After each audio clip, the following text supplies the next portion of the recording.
her mother sitting outside their hut, singing and cooking over a fire of tamarind branches, her mother's raindrop tears when Preeti, in her pink sari and jewellery, was taken to the roadside, her mother wrapping her arms round Preeti and saying, out of the hearing of her waiting father, "Forgive me," and Preeti saying, proudly, hiding her fear, "There is nothing to forgive.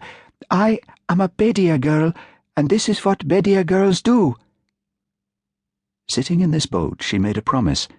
As soon as she returned home, she would take her father aside and ask if she could buy presents for her mother with some of her deflowering money. It was the custom for all of it to be spent on a feast. But wasn't 60,000 rupees more than enough for the biggest feast the village had ever had? How she dreamed of the celebration. Whenever she'd been with a man, she thought of nothing else, her head brimming with its brilliance and noise. She would wear gold jewellery, and, with her father's permission, she would buy her mother a dark pink sari of Mysore silk, as well as cotton saris for wearing every day, a new cooking pot, and a mattress for her bed. The boat, buffeting against a wave, suddenly interrupted the girl's dreaming. She wished the woman would take off the blindfold.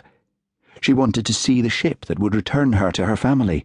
It would be waiting in deeper water, as it had when she'd been taken ashore. Would she again be locked in an airless cabin?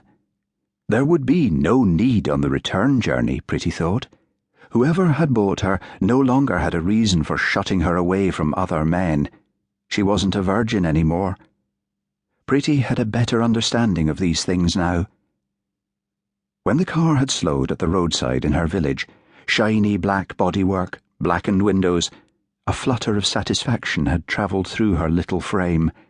No car like that had ever stopped for a girl from her village before. She remembered how the truck drivers had ceased their bad-tempered haggling and had stared sullenly at the car, knowing this beautiful girl would not be theirs, not then, maybe never, if she went to work in New Delhi, Mumbai, or even Dubai. They had heard stories of exotic girls like that, who earned many tens of thousands of rupees for their families every year. Preeti had watched as the car windows slid open a few centimetres.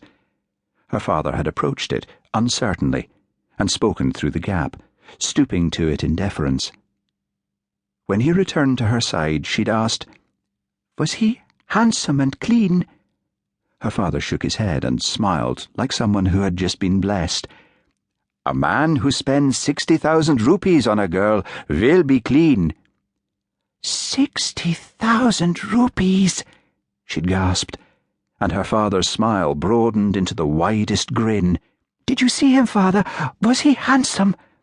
"A man who spends 60,000 rupees on a girl doesn't drive his own car." That was something she didn't understand. Why would a man have a Mercedes if he didn't drive it himself?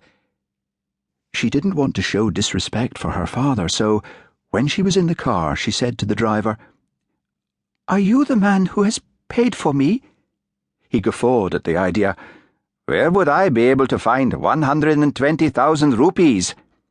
"But you only gave my father 60,000 rupees." Preeti considered only a surprising word in such a context. "I did, and soon I will give another girl's father 60,000 rupees. It is another man's money. I am just his driver." Preeti fell silent, in jealous pique.